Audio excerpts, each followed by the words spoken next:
Bismillahirrahmanirrahim. Assalamualaikum warahmatullahi wabarakatuh.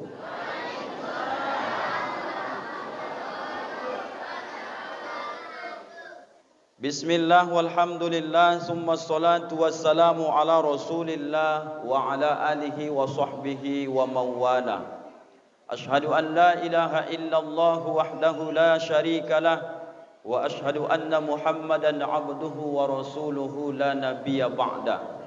Allahumma salli wa sallim ala sayyidina Muhammad wa ala alihi wa sahbihi ajma'in, amma ba'du. Subhanaka la ilma lana illa ma 'allamtana innaka antal alimul hakim. Wa qala rabbi shrah li sadri wa yassir li amri wahlul 'uqdatam min lisani yafqahu qawli. Shadaqallahul azim. Yang sama kita hormati dan kita muliakan, semoga dimuliakan Allah, Bapa Imam Masjid Al-Huda, terdiri dari pengurus, baik dari ketua, pengurus harian Masjid Al-Huda serta semua jajarannya. Mereka ini adalah ahlullah, keluarganya Allah, yang rela mengurus rumah Allah ini ikhlas lillahi ta'ala. Sehingga banyak orang-orang yang kadang-kadang salah menilai bahwa orang-orang yang mengurus masjid itu tak semua orang mau. Maka orang yang mau mengurus rumah Allah ini, seandainya ada orang yang mencemooh, ada orang yang mengejek, ada orang yang menghina, sesungguhnya mereka sedang menghina keluarganya Allah Subhanahu wa ta'ala. Ada di sebahagian tempat mereka sempat mengata, tengoklah pengurus masjid itu, kadang-kadang hidupnya susah, kadang-kadang Honda enggak terbayar pajaknya, kadang-kadang pengurus masjid itu anaknya pun tak bisa diatur. Cemoohan, hinaan, cacian, makian, itu seringkali kita lontarkan kepada yang mengurus rumah Allah, padahal mereka adalah keluarganya Allah Subhanahu wa ta'ala.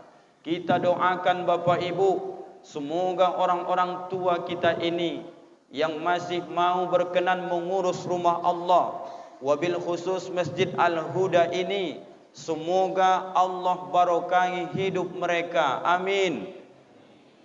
Semoga Allah berikan mereka balasan lipat ganda pahala di sisi Allah. Amin. Semoga beliau-beliau ini diberikan Allah cucu keturunan soleh solehah. Amin. Yang terpenting, duluan mereka besok masuk ke dalam surga dibanding kita. Amin. Oh, itu ndak ridho bapakku tengok. Enak betul hidup mereka tu, begitu dalam hatinya kan. Aminkan kebaikan kepada orang lain, itu lebih dulu Allah kabulkan kepada orang yang meminta doa kepada saudaranya. Itulah adilnya Allah itu. Orang-orang tua kita yang sama kita hormati, kita muliakan, dari tokoh masyarakat, tokoh agama, nenek mama, para alim, para ulama yang berhadir pada malam hari yang mulia ini, baik dari pemerintah, baik pun dari tokoh-tokoh yang sudah berhadir, baik dari tokoh wanita, bapak-bapak, ibu-ibu, hadirin wal hadirat. Kita mulai kajian maulid kita pada malam ini Bapak Ibu,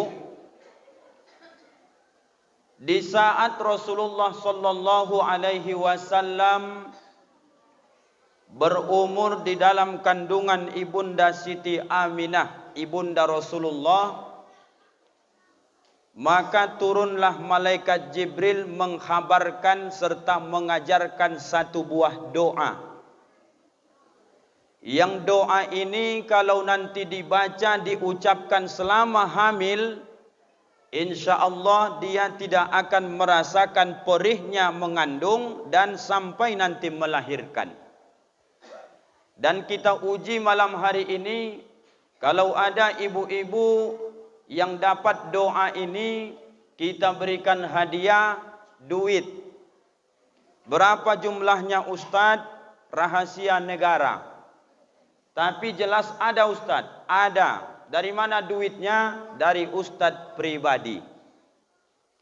Apa doa yang diajarkan malaikat Jibril di saat Aminah Ibunda Rasulullah Muhammad sallallahu alaihi wasallam? Apa doa yang diajarkan malaikat Jibril kepada Aminah?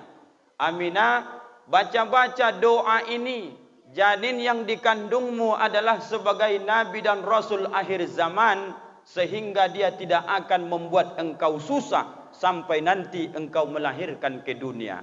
Pertanyaannya, apa doa yang diajarkan malaikat Jibril kepada Ibunda Rasulullah? Satu orang yang tahu. Tolong ibu tunjuk tangan. Kita pangkal kaji kita dari sini dulu, supaya nanti kita bisa urai satu persatu. Satu orang saja ibu. Ada yang dapat enggak? Karena enggak dapatlah Pak Ustadz, makanya kami datang mengaji. Kira-kira begitu. Ya bu ya. Pantaslah kita pada akhir zaman ini, 20-30 tahun yang lalu kita buka lembaran sejarah ke belakang. Kenapa lebih mudah orang dulu melahirkan ketimbang orang sekarang? Betul tak itu bu? Di kampung-kampung tak kenal klinik, tak kenal mereka rumah sakit, tak kenal klinik bersalin, tak kenal, tak jumpa sama bidan. 15 anaknya, pertama lahir di bawah pokok sawitnya sambil ngutip rondolan. Lahir anak tu. Anak kedua lahir di bawah pokok pisang. Ibu tu sambil mau mengambil daun pisang, rupanya anak tu sudah lahir. Mudah Pak Ustaz, mudah.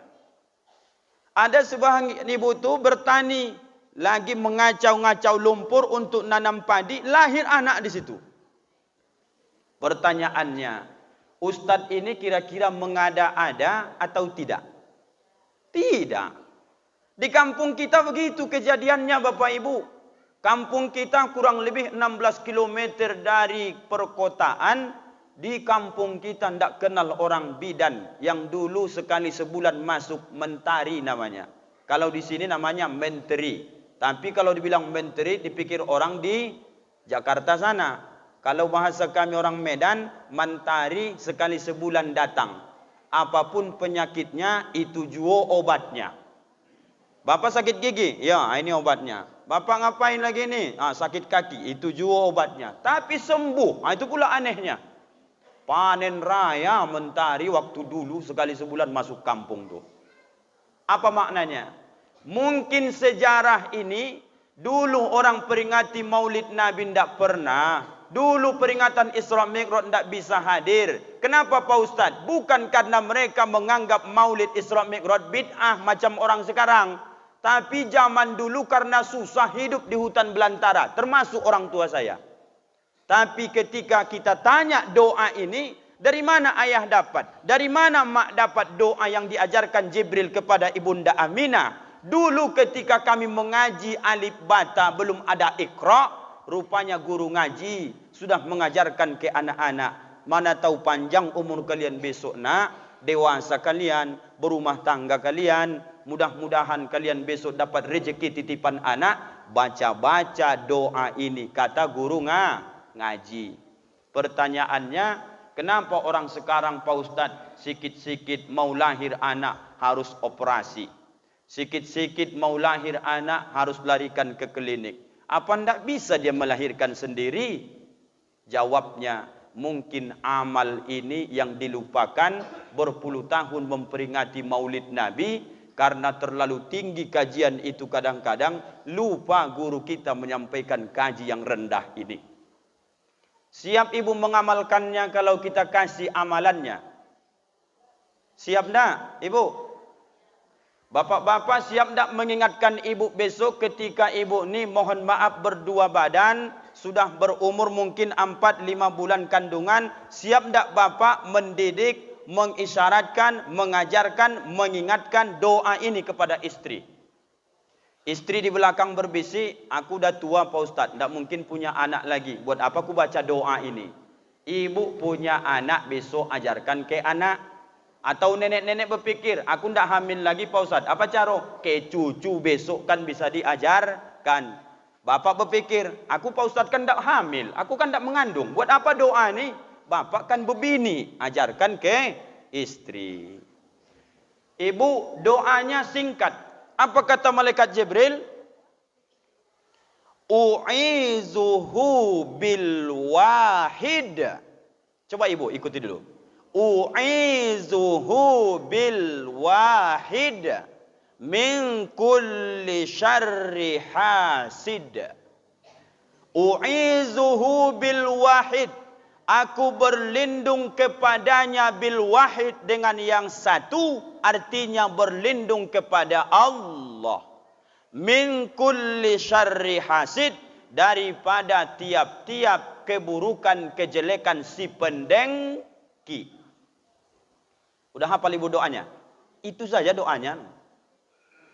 Asal sudah mulai hamil besok, baca doa itu. U'izuhu bil wahid min kulli syarri hasid. U'izuhu bil wahid min kulli syarri hasid. Baca sebanyak mungkin, insya-Allah besok menjelang melahirkan pun tidak akan terasa insya-Allah, dan dipermudah oleh Allah Subhanahu wa taala. Apalagi yang baru-baru menikah nih Pak, amalkan ini. Saya tidak boleh bicara terlalu mudah. Saya dikaruniai Allah sampai hari ini anak saya ada 2. Satu laki-laki, satu perempuan. Dua-duanya lahir. Salah satu yang saya amalkan mungkin ini doanya, tapi amalan lain juga ada. Paling tidak Bapak Ibu amalkan ini.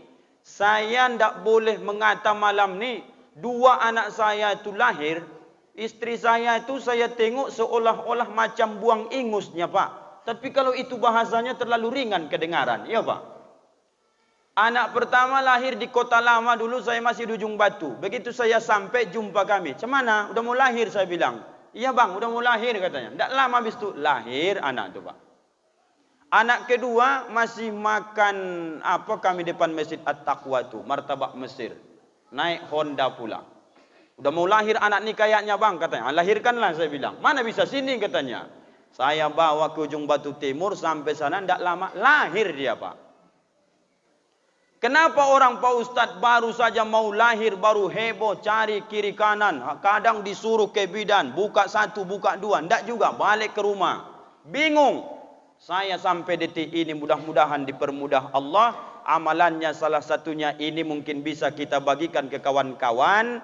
Insya Allah ibu, saya hari ini sampai detik ini tidak pernah saya mengurus BPJS. Karena menurut saya BPJS-nya Allah itu jauh lebih hebat daripada BPJS-nya Pak Jokowi. Insya Allah. Ini mengenai keyakinan. U'izuhu bil wahid min kulli syarri hasid. Aku berlindung kepadamu ya Allah yang maha tahu, yang maha esa, yang maha hebat dari segalanya. Min kulli syarri hasid, daripada semua keburukan kejelekan yang ditakdirkan si pendengki. Siapa ini maksudnya? Kalau ada orang Masjid Al-Huda di pasar ini atau di perkampungan-perkampungan ada menceritakan tentang penghasut, penghasad, pendengki, rupanya Bapak Ibu maksud yang hasud itu ada orang kadang hamil 7 bulan, begitu dicek ada, masuk 8 bulan habis. Kosong. Terbang kemana Pak Ustadz? Rupanya ada orang yang mempermainkan sihir. Maka kemudian banyak orang kadang-kadang bingung. Ini kemarin masih isi. Sudah di USG. Kok ini 8 bulan kok hilang? Kemana piginya? Teguguran pun tidak. tapi hilang begitu saja. Maka berlindung dari si penghasid, hasud, si pendengki. Banyak orang yang enggak suka menengok ibu punya keturunan, maka dibuatnya, dikirimnya sihir-sihir dari si penghasut ataupun pendengki.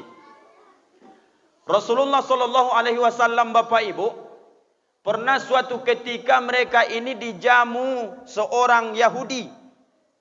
Kemudian mereka makan dengan para sahabat. Nanti baca salah satu riwayatnya di surah Al-Falaq. Apa yang muncul, Bapak Ibu? Ketika para sahabat dengan Rasulullah dikasih seorang nenek Yahudi racun, maka kemudian mereka menyantap hidangan ini. Saking dahsyatnya, Bapak Ibu, racun itu, para sahabat begitu makan langsung bebuih mulutnya, mati di tempat, Pak. Rasulullah begitu dimakan, turun malaikat Jibril, ditangkapnya leher Nabi. Rupanya ada juga yang terlewat ke dalam. Maka menjelang Nabi wafat, apa kata Rasulullah? Wahai kekasihku malaikat Jibril, masih terasa sakitnya racun yang dikasih oleh nenek Yahudi dulu, ada terlewat ke dalam perutku sedikit, kata Rasulullah. Apa maknanya? Kalau ada ibu-ibu, nenek-nenek yang masih menyimpan racun, maka ini takkan bisa masuk surga, karena Nabi mengutuk seorang nenek yang pernah meracun beliau. Maka turunlah salah satunya surah Qul a'udzu birabbil falaq min syarri ma khalaqa wa min syarri ghasikin idza waqaba wa min syarri ghasikin idza waqaba. Nampak di situ permainan sihir sudah mulai. Ujung ayatnya adalah wa min syarri hasidin idza hasada. Rupanya si pendengki sampai kiamat dunia ini, Bapak Ibu, ada di muka bumi ini. Bapak tidak terasa, tapi banyak yang enggak suka melihat Bapak. Ibu tidak terasa, tapi banyak orang yang enggak suka melihat ibu. Ibu terlalu santai, tidak ada benteng dalam hidup, maka nanti si penghasad akan terus memainkan sihirnya. Maka kalau di Al-Huda insya-Allah tak ada. Kalau di daerah pelosok-pelosok terutama Sumatera Utara, masih banyak nenek-nenek yang menyimpan ramuan ini karena mereka anggap itu adalah pelaris. Dikasihnya ke ustadz, dikasihnya ke orang. Maka kalau berceramah daerah sana, Pak, berhati-hati. Jangankan ustadz, Nabi pun diracun orang. Hati-hati, Bapak Ibu. Kenapa kami yang disinggung oleh ustadz malam ini, ibu-ibu, nenek-nenek yang punya racun? Kenapa tidak bapak-bapak? Kalau bapak-bapak tak usah lagi disinggung. Mereka tiap hari menghisap racun. Apa racunnya, Pak Ustadz? Rokok itu kan racun tuh, Pak. Bapak itu tidak disembunyikannya racunnya, dinampakkannya saja. Tapi mereka tidak pernah kena racun nampaknya. Sehat-sehat mereka insya Allah. Amin ya Rabbal Alamin. Dapat ibu doanya sudah? Sudah? Udah dapat doanya ibu? Sudah belum? Belum lagi. Kita baca sekali, kita lanjutkan kajian. Siapa yang enggak dapat, saya tulis nanti sama Pak Imam. Tolong Pak Imam ini difotokopi, kasih ke jamaah. Mana tahu meninggal Ustaz Rangkuti besok, Bapak Ibu baca doa ini, mengalir pahalanya ke kuburan saya di Simpang Ngaso besok. Insya Allah. Saya catat nanti Ibu. Ya Bu ya. U'izuhu. Coba. Bil wahid min kulli syarri hasid. Itu saja doanya. Nanti saya tulis sama Pak Imam. Disediakan kertas dan pulpennya. Atau nanti saya kirim lihat WA pun boleh. Nah itu. Maka kemudian Bapak Ibu, singkat riwayat, lahirlah Rasulullah. Begitu lahir Rasulullah, maka kemudian dibawa kakeknya Abdul Muthalib. Kalau ritual sekarang mendekatkan paham disebut dengan tawaf. Tapi zaman itu belum ada ritual tawaf. Karena memang Islam ketika itu belum lagi ada. Tinggal hanya namanya sudah Islam juga di masa jahiliyah. Digendong oleh kakek Nabi bernama Abdul Muthalib. Maka kemudian dia bawa mengelilingi Ka'bah. Apa kata dia? ku berikan nama kepada cucuku ini Muhammad. Orang yang mendengar seruan Abdul Muthalib kakek Nabi bertanya-tanya, wahai Abdul Muthalib, ayah anak ini Abdullah, nama juga saudara Abdullah itu ndak ada yang Muhammad. Kamu sendiri pun ndak ada namamu Muhammad. Kenapa kau kasih nama cucumu ini Muhammad? Jawab Abdul Muthalib kakek Nabi, ku beri nama anakku ini Muhammad, mudah-mudahan ku berikan dia cucuku ini nama Muhammad, semoga yang di bumi nanti memujinya, di langit juga akan memujinya. Apa artinya kita bahas ini kajian dasar?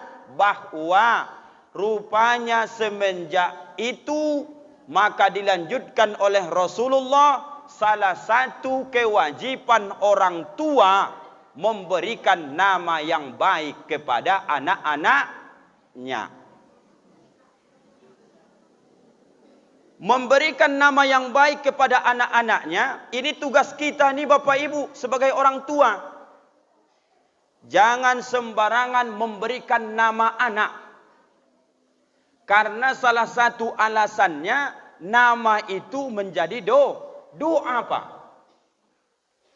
Kalau ada nama orang umpamanya Pak asal-asalan, biasanya dia akan mengikut dari nama dia itu. Ada Pak Ustadz nama orang tu baik tapi tingkahnya buruk. Paling tidak orang tuanya sudah mengamalkan sunnah. Ada sebahagian nama orang memang buruk, perangainya bagus. Orang tuanya tak mengamalkan sunnah. Ada doa Pak Ustadz yang disebutkan dalam nama itu yang tak bisa kita lakukan. Ada Bapak Ibu. Yang pertama, jangan buat nama anak-anakmu arti yang buruk. Sekalipun bukan bahasa Arab, bahasa Azami, bahasa Melayu, Indonesia, Mandailing, boleh dibuat nama anak asal artinya bagus. Yang tak boleh mana Pak Ustadz? Di Ujung Batu ni banyak saya dengar nama itu. Yang tak boleh itu membuat nama Pak, kita beri nama anak kita sesuai penanggalan Masehi atau bulan-bulan Masehi. Itu rupanya Pak tidak boleh. Berdasarkan hadis Nabi, man tasyabbaha biqaumin fahuwa minhum. Siapa yang menyerupai satu kaum itu termasuk bagian dari mereka. Artinya jangan kasih nama anak sesuai dengan nama Masehi. Karena itu yang punya bukan orang Islam.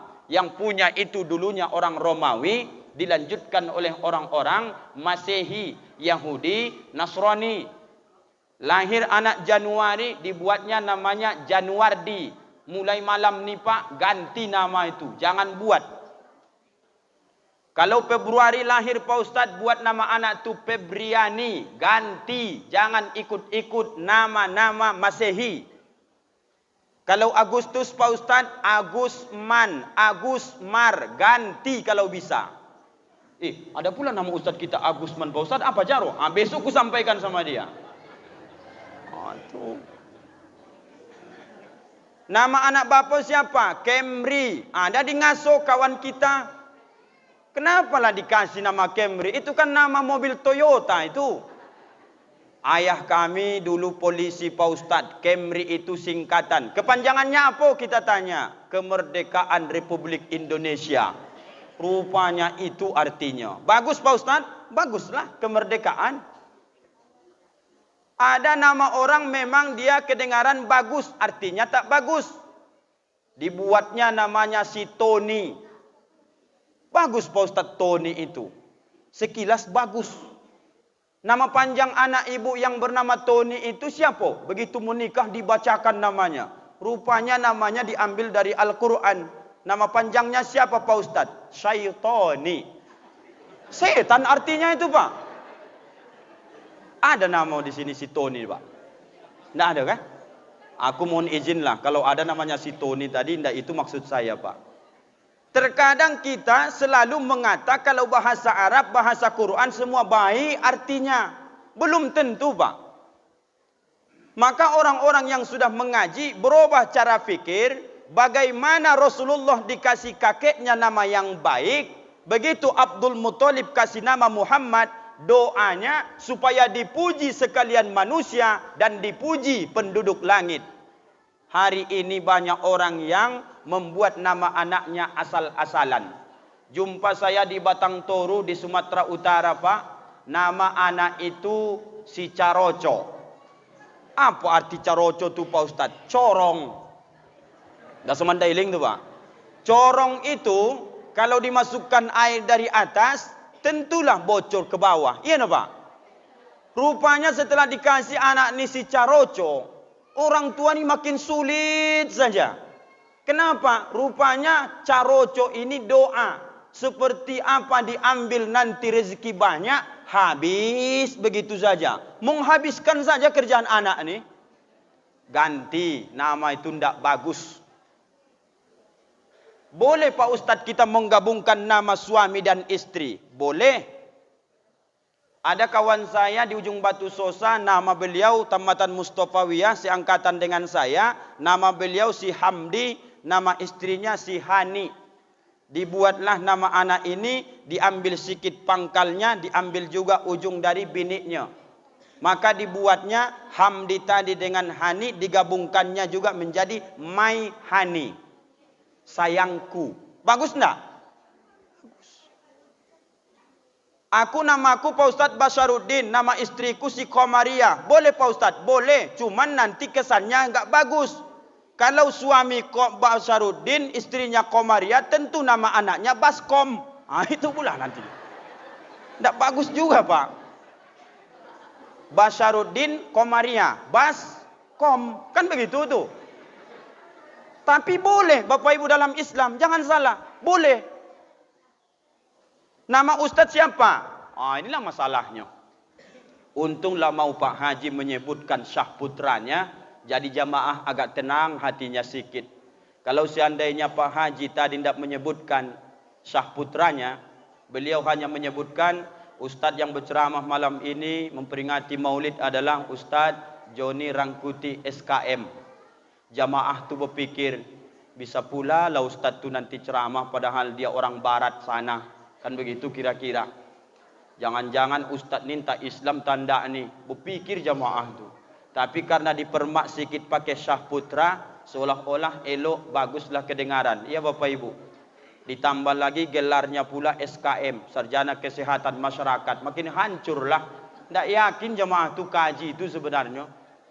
Apakah Ustadz menyesali nama ini? Sebelum almarhum ayah meninggal 2012, pernah juga saya tanya ini Pak. Ayah, aku sekolah di pesantren. Malu aku dibuat buya. Begitu di absen, Joni, hadir ayah. Kami manggil ayah dulu di pesantren. Kalau enggak ayah, buya. Kenapalah dikasih kau nama si Joni? Tidak ada dapat ayahmu nama lagi. Kata dia sama saya. Tidak tahu juga aku buya. Besok kalau pas libur kau tanya ayah dulu. Kenapa kau dikasih namanya Joni? Pulang kampung singkat cerita ku tanya almarhum ayah. Ayah, malu aku di pesantren. Dikata buya itu, kenapa aku dikasih nama Joni? Begini nak sejarahnya kata ayah. Ayah, bapak dulu, atokmu, itu sebelum pindah ke Sumatera Utara ini, dulu ayah dari 3 tingkat, berarti ayah dari ayahku, berarti itu kakekku kata almarhum ayah. Itu tinggalnya dulu di Muara Rumbe. Apa iya ya? Iya katanya. Tapi nanti setelah dia menikah di sana bini pertama, dia pindah ke Sumatera Utara, berbinik lagi dia sana. Lahirlah kakekmu. Setelah kakekmu menikah, lahirlah ayah. Setelah ayah menikah, lahirlah kau, kata ayah. Apa kaitannya ya setelah ayah ceritakan cerita ini? Kalau orang dulu Pak, kalau pindah kita dari satu tempat ke tempat lain, supaya nasab itu jangan terputus, kalau ada nama di satu kampung, kita pindah, di kampung kita pun harus kita buat nama itu juga. Rupanya nama udak saya di Muara Rumbe itu namanya si Doni. Maka dibuat di Sumatera Utara namanya si Joni. Mana tahu besok panjang umurmu nak pergi kau ke Rohul, kau jumpalah udakmu situ, kau ingat-ingat. Namanya si Doni, namamu si Joni. Ada sejarahnya Pak. Boleh itu dalam Islam Pak Ustaz. Boleh mengaitkan nama dengan nama saudara yang di tempat lain. Kalau ada nama bapak ibu nanti umpamanya di Solo si Amina. Pindah ke Rohul buat nama anak si Amina. Mengenang yang di Solo dengan di ujung batu itu dibolehkan dalam Islam. Tapi ku baca dalam Al-Quran itu memang hancur arti Joni itu Pak. Setelah aku jadi ustadz ku baca-bacalah Quran tu, jumpalah ayatnya. Pak Imam sebelum saya ceramahkan pun tahu dia arti apa ini ayat ni kan. Inna ba'daz-zanni, sesungguhnya sebahagian dari sangkaan la ilaha illallah. Rupanya arti zonni itu kalau di Al-Quran Bapak Ibu adalah sangkaan. Maka sering orang menyebut husnuzon baik sangka, suuzon buruk sangka. Ayah enggak sekolah agama dulu. Dia hanya mengambil nama orang di daerah lain dibuatnya ke nama saya. Maka di pesantren diganti Buya nama saya dulu, dibuatnya penulis tafsir Jalalain, dibuat nama saya kalau di pesantren dulu Jalaluddin As-Suyut. Itu nama saya dulu selama 7 tahun. Tapi pulang kampung tidak mau orang sebut itu, tetap juga dipanggil Joni sampai malam hari ini. Artinya hancur. Zonni itu artinya sangkaan. Maka setiap kita nanti melihat sesuatu yang belum jelas, menyangka-nyangka, meraba-raba, berarti doa kepada nama itu betul menjadi sifat kita. Aku kadang-kadang kalau ku tengok jamaah tu kurang bersemangat ceramah, dalam hatiku sudah mulai menyangka itu. Berarti mereka tidak mau ceramah ku lama-lama. Pulang laku nih. Pendek ku buat ceramah tu kadang-kadang tu. Itulah sangkaan tu dari doa itu. Nah, boleh juga Bapak Ibu membuat nama dikaitkan dengan daerah. Guru-guru kita dulu membuat nama itu dikaitkannya supaya ingat orang dia asalnya dari mana. Ada guru kita Al-Minangkabawi, ada dari Al-Makki, ada dari Al-Medani. Sekarang dirubah Ustadz Mahyudin buatnya Al-Madani. Menunjukkan pesantren dia itu pimpinannya orang Medan. Jadi kalau kami jadi ustadz besok Pak Ustadz, kami orang Al-Huda, pasar, nama kampungnya apa? Ujung Batu, buat saja ujungnya. Umpamanya Hafiz, Al-Hudai, Al-Pasari, dan Ujung Batui. Boleh itu Pak? Karena kaitannya ke tempat. Boleh. Nama yang terbaik adalah nama Allah yang dikaitkan juga dengan hamba. Siapa nama ibu? Aminah. Bagus. Nama bapak siapa? Allah. Ngapa nama lo? Tidak boleh itu Pak. Tidak boleh itu saja namanya. Siapa nama bapak? Allah. Boleh? Tidak. Harus dikaitkan dia dengan awalnya penghambaan. Maka disebut Abdullah, Abdurrahman, Abdurrazzaq, Abdul Wasi'. Diambil dari asma-asma Allah yang 99. Itu nama terbaik. Atau buat nama dengan nama-nama nabi-nabi ataupun rasul-rasul. Itu Pak mengenai nama. Jadi Pak Ustadz, nama ini menjadi doa ya? Iya. Sehebat-hebatnya Abu Jahal, Abu Lahab, Abu Sofyan ingin membunuh Nabi Pak. Tapi begitu mereka memanggil nama Nabi, tetap dipanggilnya Muhammad. Setelah mereka kucurkan kadang-kadang kotoran unta, yang terlontar itu sudah jelek, tapi yang disebut baik. Nama Nabi itu Muhammad, artinya orang terpuji. Begitu mereka mau bunuh Nabi, yang dipanggil Muhammad, kemari kau. Hai yang terpuji, kesini. Sama dengan kita punya anak hari ini Bapak Ibu. Kalau nama anak itu bagus, marah pun Bapak Ibu, doa ibu tetap bagus. Itulah pentingnya nama ini.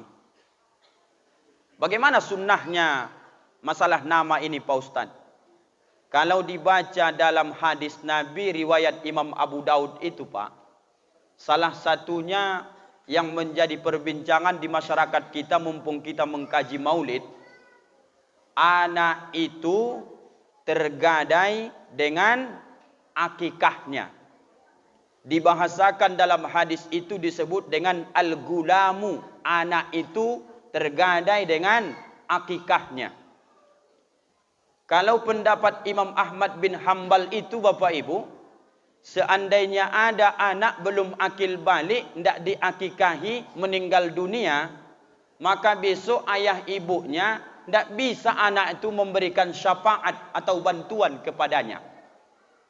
Kalau ikut pendapat ini, maka hukum akikah itu menjadi wajib. Tapi hukum akikah itu ada juga ulama yang menyebut dengan sunnatun muakkadatun. Termasuk yang kita anut paham mazhab Imam Asy-Syafi'i. Kalau mampu, lakukan. Kalau tidak mampu, jangan paksakan. Tapi anak ini sesuai hadis Nabi tetap menjadi tergadai dengan akikahnya. Bahasa Arabnya aqiqah. Bahasa kita ujung batunya akikah. Indonesianya. Yang betul aqiqah. Dari kapan Pak Ustadz? Ujung hadisnya disebut Nabi. Mulai anak itu berumur 7 hari. Jadi kalau umur anak itu 7 hari, disitulah disempatkan untuk membuat akikahnya. Kemudian nanti dicukur rambutnya. Dan kemudian ditabalkan namanya. Disebut dengan walimatul akikah, dibuat makan-makan karena sudah disembelih kambing. Kalau anak laki-laki lahir, 2 ekor kambing. Kalau mampu sekaligus. Kalau tidak mampu, cicil boleh. Kalau anak perempuan lahir, cukup 1 ekor kambing. Jadi Bapak Ibu yang dimuliakan Allah, bertanyalah ibu-ibu. Bagaimana Pak Ustadz kalau kita sudah hari ini punya anak, udah punya cucu, kita belum juga akikah, masih boleh tidak kita Pak Ustadz diakikahi? Jawabnya boleh. Baru Pak Ustadz menabalkan nama boleh juga, boleh mengganti nama itu boleh. Ada dalilnya Pak Ustadz? Ada. Ketika para sahabat itu masuk Islam, namanya itu ditanya Nabi. Ada nama-nama yang kurang baik, Nabi ganti nama itu. Padahal mereka sudah dewasa. Kita pun nama-nama yang tak baik ini, boleh nama itu diganti. Diakikahi balik Pak Ustadz? Iya. Cukur rambut Pak Ustadz? Tidak usah lagi. Cukur rambut tidak usah, dimarhabankan pun tidak usah lagi. Apalagi sampai diayun. Itu lebih parah lagi itu. Masa kakek-kakek diayun? Kan tidak mungkin lagi. Ganti nama boleh. Bapak Ibu yang dimuliakan Allah, ini sejarah singkat tentang masalah kelahiran Nabi. Contoh. Ambil sikit-sikit. Ini mengaji ini Bapak Ibu tidak bisa, ini harus rutin kita ikuti sejarah. Ustadz yang terpikir mana yang penting-penting bisa diamalkan. Begitu saja Pak ya, Ibu ya, begitu saja. Kemudian setelah Nabi lahir, tumbuh Nabi terus dewasa, maka sudah semua memanggil beliau dengan Al-Amin, orang yang bisa dipercaya. Musuh pun percaya sama dia. Jangankan saudara-saudaranya, semua orang percaya sama Nabi. Dibuktikan suatu ketika ada anak dari Abu Lahab yang menikah dengan putri Rasulullah, maka kemudian setelah Nabi menyeru kenabian kerasulannya, apa kata Abu Lahab, Abu Jahal? Mereka menentang, bohong itu. Bukan hanya sekedar itu Pak, tolong dengarkan sejarah ini. Kalau saya baca ulang-ulang sejarah ini, menangis saya. Apa kata Abu Lahab? Biar Muhammad itu makin stres, tolong kau ceraikan putrinya yang kau nikahi. Bayangkan busuknya itu Pak. Padahal yang bermusuhan dia dengan Muhammad. Kita pun banyak seperti ini sekarang Bapak Ibu. Kita dengan ayahnya yang bermusuhan, anaknya pun jadi musuh kita jadinya. Dari dulu memang sudah ada sejarah begitu Pak. Saya ingin Muhammad stres. Tolong kau ceraikan anaknya. Apa kata anak Abu Lahab ni? Kalau itu perintah ayah, baik ayah, kuceraikan. Ada lagi selain itu permintaan ayah. Jangan kau ceraikan di rumah ini, tapi kau ceraikan langsung di depan Muhammad. Umar, kejam betul lah Pak kalau fikir-fikir. Kalau diceraikannya di rumahnya, masuk pengadilan segala macam, keluar surat cerai, maka kita sebagai orang tua yang punya anak gadis, tidak terlalu sakit Pak. Tapi yang dibuat Abu Lahab ini disuruhnya anaknya, kau ceraikan di depan Muhammad anaknya. La ilaha illallah. Siap ayah, katanya pula itu. Dibawanya anak Rasulullah, maka kemudian apa yang terjadi? Mulai hari ini wahai Muhammad, manggilnya pun tidak mertua lagi, tidak ayah lagi. Mulai hari ini Muhammad, di depanmu kuceraikan anakmu. Sampai di situ saja, Nabi tertunduk berderai air mata Pak. Pukulan luar biasa. Bayangkan anak gadis kita diceraikan di depan mata kita no Pak. Di hadapan kita. Menangis Nabi. Apakah sampai di situ saja?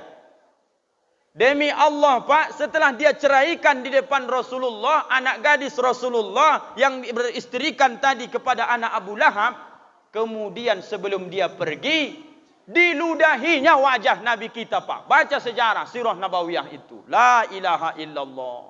Diludahinya wajah Nabi. Rupanya ada kata-kata yang terucap dari Rasulullah. Apa kata Nabi?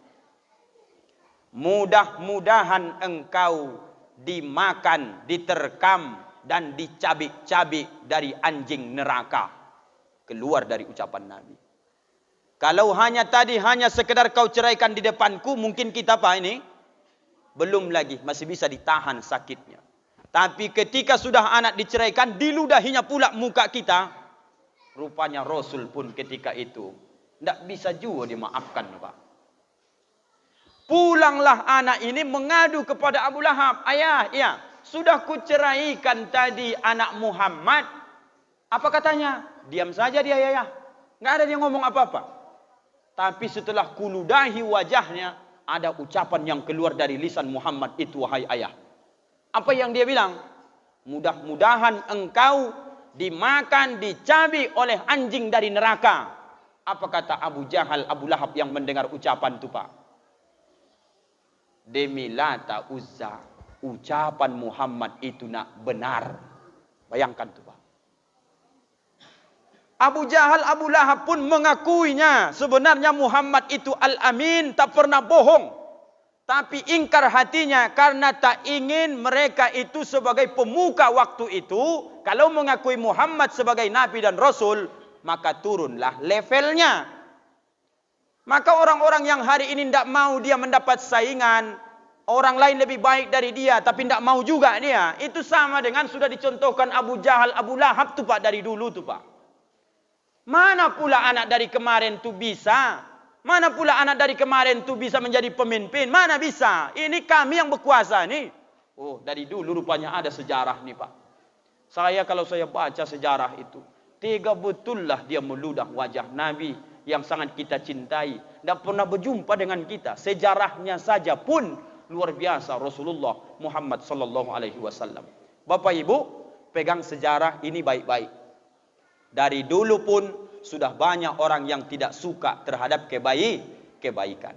Nah, umur 25 tahun Rasulullah menikah singkatnya dengan Khadijah. Teruslah setelah mereka berumah tangga, maka tekanan dakwah semakin hebat. Orang kafir Quraisy pun semakin mengincar, mengambil celah supaya membunuh Rasulullah. Banyak cara dilakukan mereka, termasuk Abu Jahal, Abu Lahab, Abu Sufyan, berusaha bagaimana supaya Nabi Muhammad jangan sempat menyebar agama Islam ini. Tapi Allah berkehendak lain. Abu Jahal, Abu Lahab ini tidak tahu bahwa Muhammad itu dijamin oleh Allah. Berbagai cara Pak, tidak usah kita ceritakan, panjang kali nanti waktunya. Yang kita ambil yang mana? Yang ini dulu. Suatu ketika Pak, tekanan dakwah itu makin hebat dirasakan oleh Rasulullah. Pulanglah Nabi ke rumah.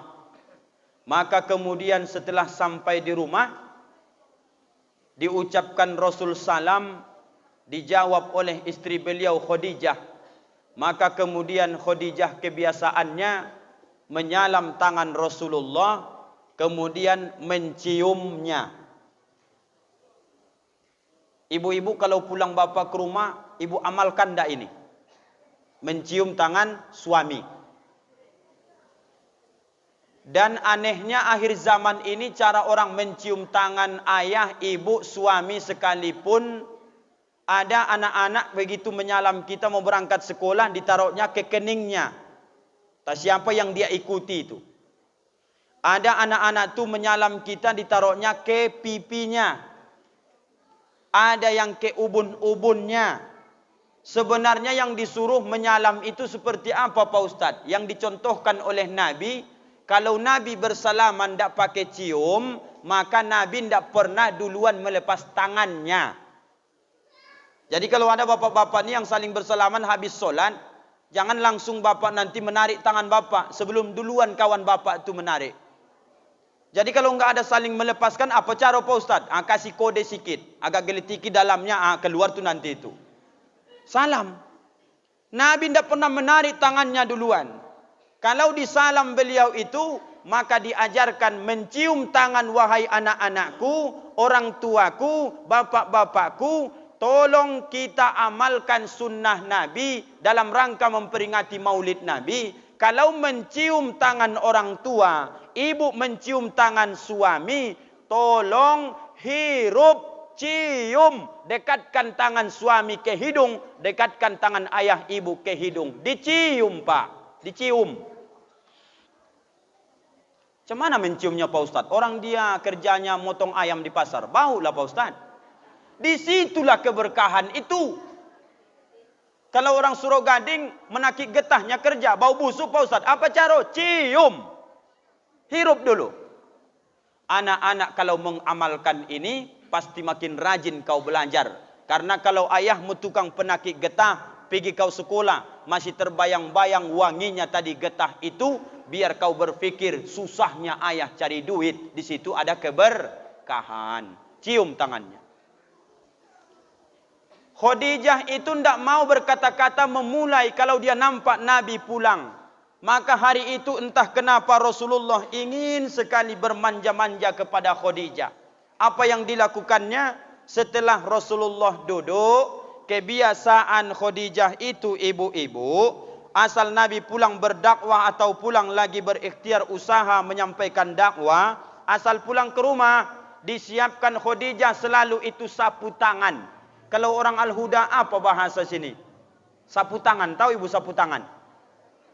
Sapu tangan itulah yang digunakan Khadijah melap nanti keringat Nabi. Setelah Nabi duduk, diambilkannya ke belakang air 1 gelas. Dikasihnya kepada Rasulullah. Setelah Rasulullah minum, Khadijah belum lagi memulai perkataan. Ditengoknya wajah Nabi masih dalam keadaan cemas, ditenangkannya. Apa yang dia lakukan?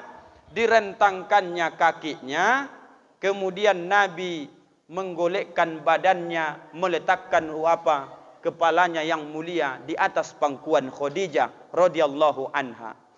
Dibelai-belai Siti Khadijah kepala Rasulullah. Maka kemudian tertidurlah Nabi. Singkat riwayat itu, setelah Nabi tertidur di pangkuan Khadijah, meneteslah bapak ibu air mata Khadijah pas ke kening dan ke pipi Rasulullah sallallahu alaihi wasallam.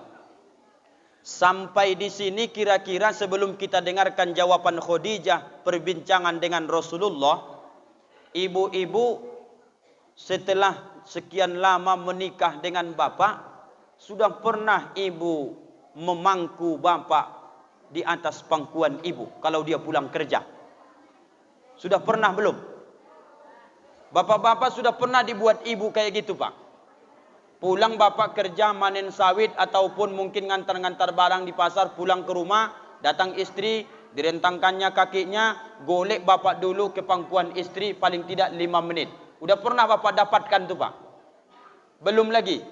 Kalau belum, mulai besok coba tes dulu. Itu nikmatnya Pak luar biasa.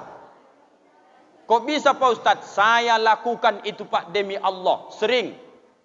Pulang saya mengajar, saya usahakan itu paling tidak 2 menit. Golek saya, mohon maaf di pangkuan istri saya. Pulang saya ceramah, saya juga minta, Dek, aku mau ingin tidur sebentar. Direntangkannya. Rupanya itu dikerjakan oleh Rasulullah, kita ikuti. Betul Pak. Hilang stres kita Pak. Dibelai-belai orang rumah itu rambut kita. Rupanya terjadi juga itu pada Rasulullah dengan Khadijah. Ibu-ibu sudah pernah tidak melakukan ini? Yang sudah, cuman karena melotot bapak dari depan nih kan. Jangan kau bilang belum pernah. Pernah, begitu dibilangnya kan. Nah bapak ibu, amalkan. Meneteslah air mata Khadijah, kena kening Nabi, kena pipi Nabi. Tentulah Nabi terbangun bapak ibu. Begitu Nabi terbangun, duduk dia di hadapan Khadijah. Wahai istriku Khadijah, kadang Rasulullah itu perlu dibuat catatan Pak. Bagi sebahagian orang yang menghina Nabi, katanya Nabi kita ini adalah Nabi tukang kawin, banyak istrinya. Tidak tahu dia sejarah bahwa selama Khadijah masih hidup, Rasulullah Muhammad itu tidak pernah menikah dengan wanita lain. Betul Bu? Maka ini salah satu dalil bagi kita, bapak pun kalau mau berbini dua, tunggu bini pertama mati dulu. Iya kan Bu? Bini pertama Rasulullah itu Khadijah. Selama Khadijah masih hidup, baca sirah nabawiyah, sejarah perjalanan hidup Nabi. Nabi tidak pernah poligami. Setelah Khadijah meninggal, lama setelah itu barulah menikah dengan Aisyah dan istri-istri yang lain. Jadi bapak begitu Pak. Kalau masih hidup bini pertama itu tidak usah tambah-tambah dulu. Itu begaduh nanti itu. Karena yang berjuang dari nol dia. Sementara yang datang baru ini nanti menikmati saja. Tapi kalau ibu sudah meninggal besok, itu terserahlah, lain cerita. Iya kan Bu? Kira-kira kalau ibu sudah meninggal, ikhlas dah ibu bapak nikah lagi? Tidak juga. Biarpun ikhlas tak ikhlas, bapak akan menikah lagi. Yakinlah. Nah itu. Apa kata Rasulullah? Wahai Khadijah, istriku tercinta. Panggilan Rasulullah itu saja kepada istrinya menyejukkan. Kalau dia memanggil Aisyah, ya Humairah, wahai yang pipinya kemerah-merahan. Memanggil istrinya yang lain lagi, ada yang putih, ya Bayda, wahai yang istriku pipinya keputihan, artinya putih wajahnya. Apa cara Pak Ustadz kalau bini kita hitam? Apa dipanggil Hajarul Aswad? Jangan, tersinggung dia. Ada yang lebih halus lagi, bahasa Arab itu artinya hitam. Ya Sauda, wahai istriku yang hitam manis. Begitulah menyenangkan hati bini itu Pak. Ya Sauda, wahai istriku yang hitam manis. Istriku Pak Ustadz hitam dak, merah pun dak, hitam manis pun enggak, putih pun enggak. Bini bapak yang mana? Salah kosmetik biniku Pak Ustadz. Sehingga mukanya belang-belang. Apa panggilannya Pak Ustadz? Kalau bini bapak putih ya Bayda. Kalau bini hitam ya Sauda. Kalau merah keputih-putihan ya Humairah. Kalau wajahnya belang-belang, panggilannya ya ampun. Begitu Pak. Panggil besok begitu. Kok bisa belang-belang wajahnya? Maka jangan aneh-aneh pakai kosmetik. Nah, duduk Rasulullah. Wahai istriku tercinta, apakah kamu menangis disebabkan satu, kamu menyesal menikah dengan Muhammad ini karena dulu 2/3 kota Makkah kau yang punya. Menikah kau dengan Muhammad ini, hartamu habis untuk agama Allah ini. Yang kedua, apakah kau menyesal wahai istriku Khadijah, menikah dengan Muhammad ini, dulu kau sangat terhormat. Begitu kau menikah, hari ini banyak orang mencaci makimu. Apa itu yang kau tangiskan wahai istriku Khadijah? Kata Rasulullah, Ibu-ibu, tolong dengarkan jawaban Khadijah ini kepada Rasulullah. Demi Allah ya Rasulullah, suamiku Muhammad yang kucinta, yang kau sebutkan tadi itu tidak ada kaitannya. Aku menangis ya Rasulullah, ku pandangi wajahmu ketika tidur di pangkuanku, aku melihat ke depan ya Rasulullah, terbayang ya Rasulullah. Tidak pernah aku menyesal. Dulu hartaku 2/3 kota Makkah aku yang punya. Hari ini habis untuk Islam. Tak pernah ku sesalkan itu ya Rasulullah. Dulu aku terhormat. Kemudian hari ini aku dihina orang. Karena sebab menikah denganmu. Demi Allah. Tak pernah ku sesalkan itu ya Rasulullah. Yang ku tangiskan itu ya Rasulullah. Mana tahu perjuangan dakwah ini. Risalah ini masih panjang. Aku ya Rasulullah sudah tua, hartaku sudah habis. Mana tahu perlu besok ya Rasulullah meninggal aku, masih perlu kau bantuanku. Kau gali kuburku, ambil tulang belulangku, menjadi pendayung bahtera supaya sampai Islam itu ke Rokan Hulu. Itu ujungnya itu tidak ada itu Pak itu. Itu kita buat saja. Apa artinya Pak? Kita menikmati Islam ini saja, mohon maaf Pak, untuk menunjukkan kecintaan kepada Rasulullah saja tinggal ngamalkan sunnah-sunnahnya, payahnya kita minta ampun. Betul Pak?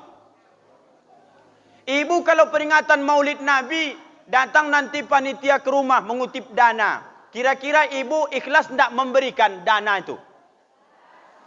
Yang ikhlas itu dari antara 2.000 sampai 10.000. Mana tahu ada panitia buat. Ibu, ya, sepekan lagi kita akan mengadakan maulid di Masjid Al-Huda. Menunjukkan kecintaan kita kepada Rasulullah. Kami tidak menetapkan berapa satu orang, Bu. Cuman kami minta supaya acara kita meriah besok karena orang ramai. Jangan sampai malu kita Masjid Al-Huda. Kita buatkan besok sepanduk baleho selebaran supaya banyak ramai datang. Ada balehonya tadi ini Pak? Belum? Ini kurang dana berarti ini. Yakin saya itu. Kenapa tidak Bapak Ibu buat baleho? Ustadznya pun orang ujung batunya Pak Ustadz. Justru itulah Pak. Justru kan orang ujung batu lah makanya Bapak buat baleho. Dari Pekanbaru Bapak buat. Dari ujung batu tidak Bapak buat. Besok-besok Bapak buat lah. Ya Pak ya? Ya Pak Imam ya. Buatkan foto kita berdua situ besok. Apa jawab ibu nih? Ayalah. Nah. Kasihnya 10.000. Besok pas acara maulid dibawanya anaknya 3, laki 1, dia 1. Berlima mereka datang sumbangannya 10.000. Harga kue 1 kotak 5.000. Anaknya 3, tekor 3.000. Panitia itu pening dia ngitungnya. Kok bisa duit sedikit yang datang rame? Di mana letak salahnya nih? Karena dibuat sumbangan seikhlasnya. Itu satu tipe orang tuh. Tipe kedua menunjukkan kecintaan kepada Nabi ini, apa kata dia? Kalian pengurus Masjid Al-Huda, kalau tidak ada dana kalian, tidak usah kalian buat acara. Ada begitu Pak Imam? Kata bapak itu dari belakang, ada juga itu Pak Ustadz katanya. Kalau datang orangnya Pak, sebelah mana dia duduk Pak? Biar kita ceramahi dulu hari ini. Nah, Khadijah habis harta itu Pak. Kita tinggal melanjutkan saja nih. Supaya diceritakan Nabi yang mulia ini. Kadang-kadang kita perhitungan payah Pak. Kata bapak itu, kalau tidak ada dana kalian, tidak usah kalian buat acara. Tidak ada itu. Tidak usah kalian capek-capek. Tidak usah buat acara. Datang bapak sebelah, apa kata dia? Kalian buatlah. Tapi jangan meriah-meriah kali. Ustadznya jangan jauh-jauh kali. Payah nanti urusannya itu. Pakai aja ustadz-ustadz lokal. Udah itu, selesai acara. Sudah, selesai. Jangan ternama Masjid Al-Huda besok ada peringatan Maulid Nabi. Buat sajalah. Segitunyakah kita kepada Nabi Muhammad nih Pak? Ada sebahagian di daerah itu Pak. Memang perhitungannya payah. Saya masih ingat beberapa tahun lalu Ujung Batu digemparkan dengan konser salah satu artis dari Jakarta. Tidak boleh saya sebut nama. Bisik-bisik saya dengan panitia itu. Berapalah kalian mengundang yang mengundang laknat Allah ke Ujung Batu Rokan Hulu nih saya bilang. Itu menelan biaya Pak Ustadz kurang lebih 300 juta itu katanya. Orang kalau untuk mengundang laknat ke ujung batu nih Pak, ndak hitung-hitungan tuh ke sawit tuh ngeluarkan dana tuh 20-30 juta no Pak. Tapi kalau mengundang ustad, tujuan ustad tuh diundang supaya Bapak Ibu besok selamat dunia akhirat. Betul Bapak Ibu? Supaya Bapak Ibu ini besok mati bisa menjawab pertanyaan nungkar nakir. Tapi 2 jam 3 jam ustad tuh ceramah, biasa jamaah tuh mengasih itu Pak 200 ribu. Bayangkan tuh Pak. Ustaz janganlah cerita ke sana. Kalau tidak saya ceritakan, tidak tahu Bapak. Itu maksudnya Pak. Kalau tidak diceritakan nih Pak, tidak tahu jamaah nih Pak. Ustaz harap itu ya. Itu dalam Al-Quran terlalu kecil Pak. Masalahnya bukan di kami ustadznya. Masalahnya di mana Pak Ustaz? Kalaupun kami ustadz mengharapkan itu, kami akan hina. Karena bunyinya di Al-Quran, kalau harapkan upahmu di dunia, jangan kau nanti minta lagi di akhirat. Lebih penting kita minta besok di akhirat. Tapi kita masih hidup di dunia. Tolong panitia, pikirkan itu. Aku Pak, demi Allah Pak, tidak habis pikir aku kadang-kadang tuh Pak. Kasihan saya nengok ustadz tuh kadang hampir setruk dia ceramah tuh Pak. Menetes keringat tuh Pak. Begitu disalamkan panitia itu, begitu pas ceramah tadi banyak jamaah itu terharu menangis. Begitu mau pulang ustadz tuh sampai di rumah dia pula yang menangis. Kok bisa menangis ustadz tuh? Nggak sebanding Pak. Ustadz Rangkuti itu ndak. Kalau saya Pak insya Allah saya berniat. Ini admin kita nih ada 2 orang nih Pak. Ini ikhlas lillahi ta'ala nih. Kata mereka, kataku ndak. Sekali kalian rekam, pasti akan kupikirkan. Tidak ada yang gratis di dunia ini. Banyak dikasih panitia itu, banyak ku kasih sama kalian. Sikit mereka kasih, sikit ku kasih sama kalian. Kan begitu. Ustaz janganlah ke sana arahnya. Mengingat kecintaan kepada Rasulullah, tolong nanti baca surah Al-Zalzalah. Kita semua hafal ayatnya. Ibu-ibu di belakang pun hafal ayat ini. Hafal tak Bu? Al-Zalzalah. Ujung ayatnya. فَمَنْ يَعْمَلْ مِثْقَالَ ذَرَّةٍ خَيْرًا يَرَهُ وَمَنْ يَعْمَلْ مِثْقَالَ ذَرَّةٍ شَرًّا يَرَهُ. Sebiji sawi pun pernah kau berbuat baik, besok itu akan kubalas kebaikanmu, kata Allah. 1.000 rupiah pun pernah kau menyumbang untuk peringatan maulid Nabi, pahalanya itu ada, kata Allah. Tapi sebiji sawi pun kau nanti pernah mengimpakkan hartamu di jalan yang tak baik, mengundang laknat ke Rokan Hulu ini, royal kamu masalah dunia, itu juga besok akan kau pertanggungjawabkan di hadapan Allah. Maka berubahlah mindset cara berpikir jamaah ini. Kalau untuk agama, ayo kita royalkan harta kita. Parkiran Masjid Al-Huda, pagar ini mesti tidak boleh pagar kayu. Malu kita Bapak Ibu. Aku tadi pas mau parkir hampir kutabrak dinding sebelah itu Pak. Tidak ada pembatasnya. Begitu hampir kumasukkan salah injak pula. Kupikir rem rupanya gas. Hampir meloncat mobil itu tadi Pak. Masa orang sebanyak ini, hartanya sebanyak ini, masa tidak bisa Bapak Ibu rampungkan parkiran dengan apa pagarnya semua itu? Batako semua Pak.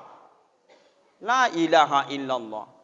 Kalau ada di daerah kita ini, di perkampungan sana, tengok mereka bagaimana menghargai agama ini. Kalau lebih bagus rumahnya ketimbang masjidnya, dipertanyakan iman orang sekeliling itu. Mana lebih cantik Masjid Al-Huda ini ketimbang rumah-rumah Bapak daerah sini Pak? Mana lebih mahal keramik Masjid Al-Huda ketimbang keramik Bapak Ibu Pak? Mati Bapak besok itu menjadi malu kita di hadapan Allah. Besok kalau panjang umur Sarangkuti ini di bulan Rajab. Ini sekarang sudah masuk nih Rabiul Awal, Rabiul Akhir, Jumadil Awal, Jumadil Akhir, Rajab. Kurang lebih 3 bulan lagi. Mana tahu Pak besok masih jumpa kita. 3 bulan ini PR Bapak Ibu, tolong Bapak Ibu rampungkan pagar Al-Huda dengan parkiran tu Pak, dengan MDA Bapak tu. Rampungkan Pak. Meninggal Bapak Ibu besok insya Allah. Kalau mau buktinya besok, Kusumbangkanlah dulu siapa yang mau meninggal besok. Ku belikan ibu handphone Android besok harga 4 juta. Ku isikan paketnya, ku isikan pulsanya. Tapi janji ibu meninggal besok.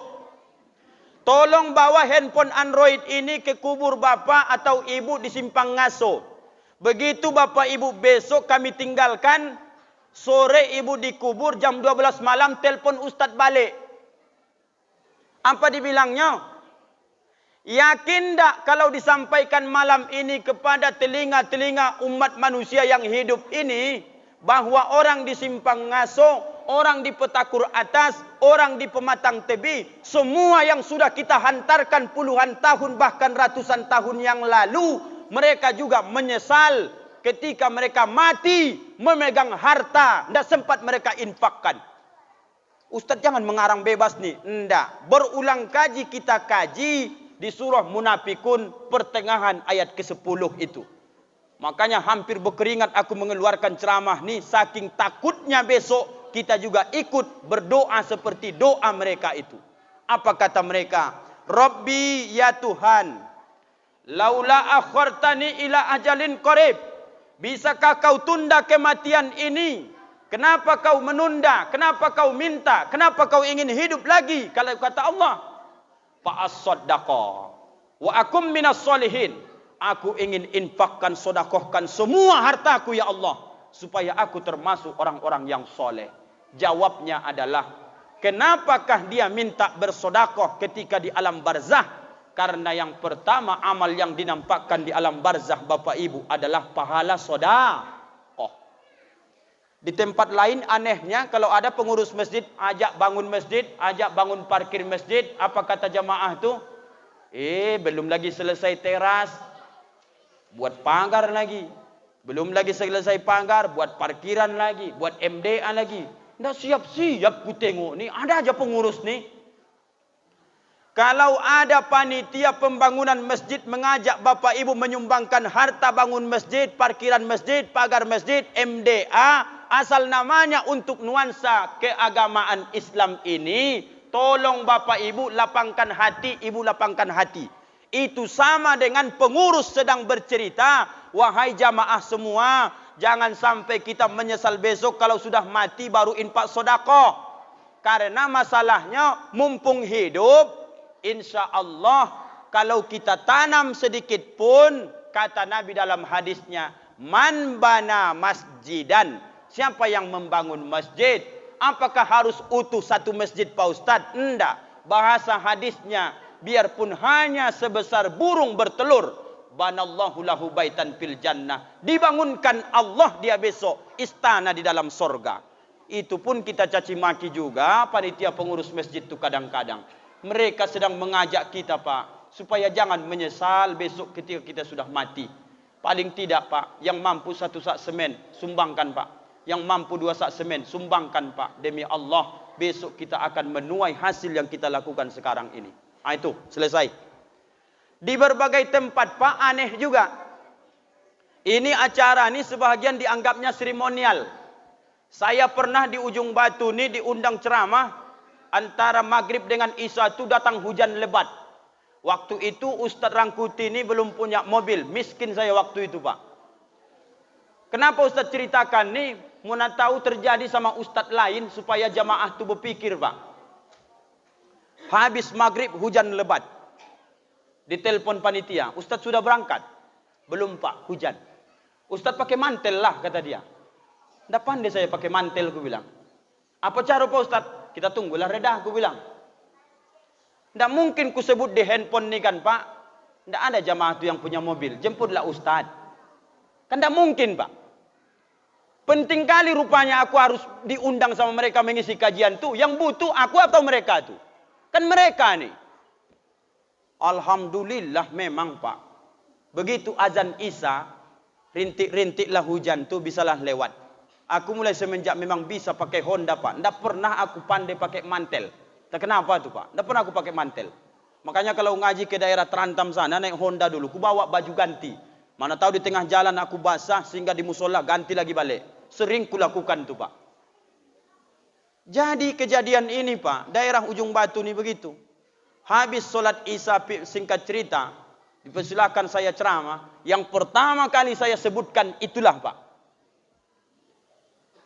Kalau orang-orang besar itu belum tentu dia mengajarkan Bapak Ibu tentang masalah agama supaya selamat dunia akhirat. Sampai ke bandara pun dijemput orang habis-habisan, bahkan dikasih papan bunga. Tapi karena ustadznya ustadz lokal, yang disampaikan ayatnya itu, hadisnya juga itu. Demi Allah, kena laknat kalian besok yang punya mobil jamaah yang hadir malam ni. Begitu ku sampaikan Pak.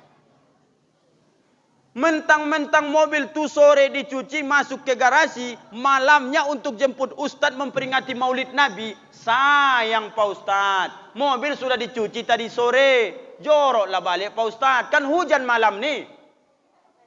Itulah harta yang membawa ke neraka jahanam tu Pak. Tapi jamaah Al-Huda jangan terjadi seperti itu Pak. Mana tahu besok-besok Bapak Ibu ngundang Ustadz hujan lebat. Udah tahu Bapak Ibu Ustadz tu ndak ada Honda, nggak ada mobil, dia hanya mau naik beca Pak. Beca ndak ada karena hujan. Tolong Bapak jemput Pak. Demi Allah, besok kalau meninggal Bapak, berapa kali putaran mobil Bapak itu bannya menjemput Ustadz pulang pergi, minyaknya pun dari kantong Bapak, insya Allah. Mana tahu gara-gara itu Allah ridho melihat Bapak atau Ibu. Itu sebabnya Allah memasukkan Bapak ke dalam surga insya Allah. Amin. Apa maksudnya Ustaz? Ayo Pak, robah pemikiran kita. Harus royal kita dalam agama ini Bapak Ibu. Royal kita dalam masalah agama ini Bapak Ibu. Jangan sebaliknya royal kepada dunia. Bapak Ibu yang dimuliakan Allah, sikit lagi penghujung kaji kita nih. Setelah Khadijah menyampaikan hal itu Pak, kenapa hati Nabi bisa kembali tenang? Karena rupanya ciri-ciri istri solehah itu ada di dalam diri Khadijah, istri Rasulullah. Mana ciri-ciri istri solehah itu Pak Ustadz? Yang pertama, iza ra'aitaha sarratka. Apabila kau memandangnya, maka kamu gembira, kamu senang. Itulah istri solehah tuh. Kalau kita tanya bapak-bapak nih, bapak kalau jumpa sama istri bapak, kira-kira bapak bertambah senang atau makin banyak masalah Pak? Aku begitu jumpa biniku yang terpikir langsung mengenai angsuran aja. Ada seperti itu laki-laki itu. Makanya trauma dia jumpa dengan biniknya. Asal jumpa dengan istri itu, bang, uang Tupperware belum bayar, listrik 3 bulan nunggak. Apa cara? Khadijah tidak begitu. Asal Nabi pandang wajah Khadijah, senang hati Nabi. Ibu kalau mau jadi istri soleha, tolong amalkan ini. Bagaimana supaya suami memandang wajah ibu, senang hatinya. Itulah cari caranya. Apa caranya Pak Ustadz memandang seperti itu supaya senang hati suami? Ada kuisnya begini. Bapak-bapak dulu saya tanya. Bapak mana lebih suka Pak? Dapat bini cantik tapi perangai buruk, atau dapat bini wajah buruk hati baik? Mana Bapak pilih itu Pak? Cuma di dua ini pilihannya, jangan pilih yang ketiga lagi. Wajah cantik, perangai buruk. Wajah buruk, perangai baik. Mana bapak-bapak pilih? Nomor 1 atau nomor 2? Kalau nomor 2, wajah buruk, perangai baik. Kalau Ustadz mana pilih? Wajah cantik, perangai baik. Itu pilihan yang cerdas tuh. Tapi Ustadz bilang nggak boleh nomor 3. Karena Ustadz yang kasih pertanyaan, boleh lah, kan begitu. Tapi kudukung yang abang jawab tadi, betul tuh bang. Wajah yang buruk akan bisa menjadi cantik asal sifatnya wajah yang cantik akan bisa buruk kalau sifat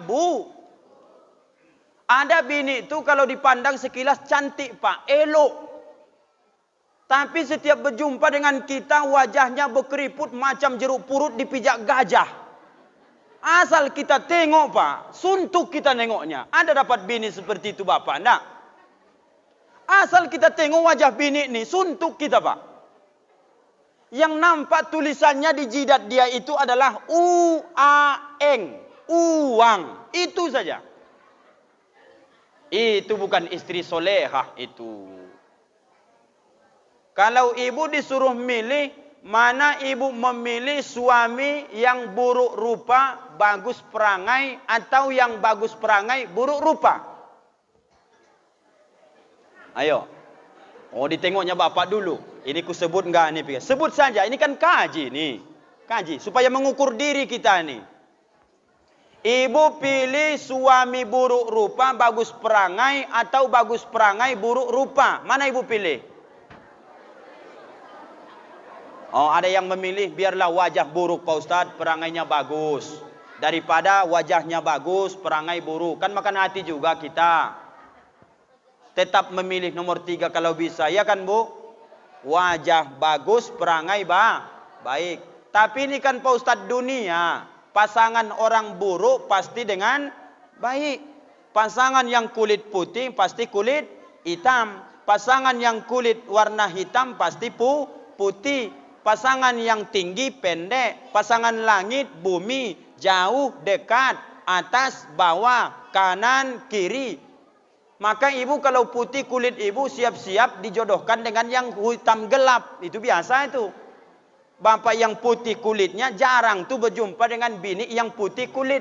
Pasti dipasang-pasangkan Allah.